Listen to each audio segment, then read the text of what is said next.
பசுமை விமான நிலைய திட்டத்திற்கு எதிர்ப்பு தெரிவித்து ஏகனாபுரம் நாங்க தொடர்ந்து பல கட்ட போராட்டங்களை நாங்க நடத்திட்டோம். விஜய் அவர்கள் எங்களுடைய போராட்டத்துக்கு ஆதரவு தெரிவித்து தீர்மானமும் நிறைவேற்றிருக்கிறார். விஜயை நாங்க ஆவலுடன் எதிர்பார்க்கிறோம். அவர் வந்தா எங்களுக்கு ஒரு விடிவு காலன்னு.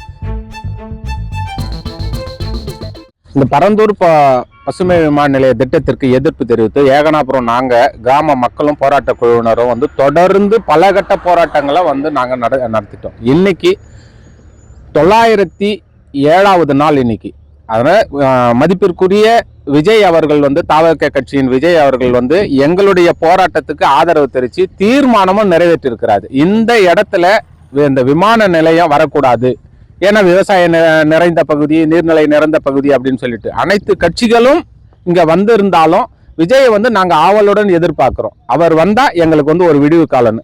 அதனால நாங்க 19, 20 இந்த தேதியில அனுமதி கொடுப்பாங்கன்னு நாங்க எதிர்பார்த்துட்டு இருக்கோம். அதனால நாங்க இந்த இடத்த அவருடைய இங்க வருகைக்காக காத்திருந்து இடம் மொத்தமே கிளீன் பண்ணி நாங்க ரெடியா காத்துக்கிட்டு இருக்கோம்.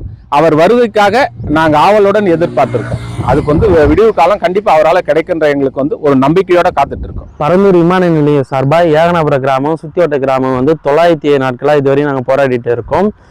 ஸோ அந்த போராட்டத்துக்கு பல்வேறு கட்சிகள் எனக்கு ஆதரவு தெரிவிச்சுட்டு வராங்க.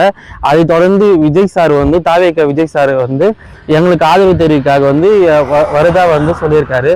ஸோ அதனால அவர் வரதுக்காக நாங்கள் எல்லா இடத்தையும் சீரமைச்சு செஞ்சுட்டு இருக்கோம். அவர் எல்லா களத்தையும் பார்க்கணும் அப்படின்றதுக்காக, மக்களை பார்க்கறதுக்காக. ஸோ அதனை தொடர்ந்து இன்னைக்கு தாவேகா பொதுச் செயலர் புஷி ஆனந்த் சார் இந்த இடத்த சீரமைச்ச பணி எல்லாத்தையும் பார்வையிட்டு சென்றாரு. சார் வந்தாலும் விஜய் சார் வர்றதுக்காக என் கிராம மக்களும் விவசாய மக்களும் ரொம்ப ஆர்வமா இருக்கிறோம் சார். செய்திகளை உடனுக்குடன் தெரிந்து கொள்ள உடனே சப்ஸ்கிரைப் பண்ணுங்க.